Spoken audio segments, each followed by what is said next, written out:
ठोकल का बड़ी दर्द करेला मुझवा के ठोकल का बड़ी दर्द करेला तोवेला ओइसे जैसे मोहरत तोवेला तोवेला ओइसे जैसे मोहरत तोवेला मुझवा के ठोकल का बड़ी दर्द करेला सुबिलवा के ठोकल का बड़ी दर्द करेला छुएला ओइसे जैसे मोहरत छुएला छुएला ओइसे जैसे मोहरत छुएला मिर्जा के ठोकल का बड़ी दर्द करेला पिंटू के ठोकल का बड़ी दर्द करेला ठोकल का बड़ी दर्द करेला Mixed by Yuvraj मुझवा के ठोकल का बड़ी दर्द करेला कोई के बहाना सखी घर में बुलावे बाबा रोलस हमके किली लगावे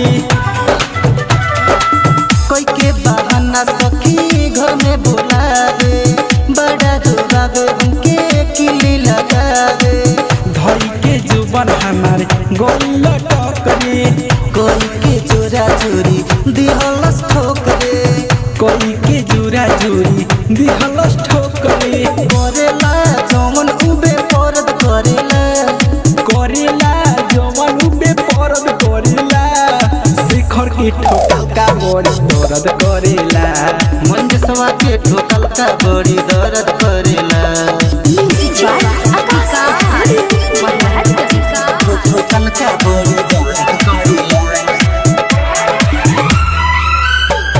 मंजसवा के ठोकल का बड़ी दर्द करेला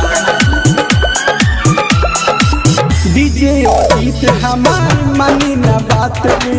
गलिया में हमारा हाल दिहलस रात रे डीजे अजित मनोज माने ना बात रे गलिया में हमारा हाल देले रात रे लाठी के बुरा हमके देखावे मनोज मुस्कान होने आड़ा बोलावे डीजे अजीत होने आरा बोलावे महाराजगंज में ऊ जब हमके धरेला महाराजगंज में ऊ जब हमके धरेला हई रबिया के ठोकल का बड़ी दर्द करेला रजिंदर की ठोकल का बड़ी दर्द करेला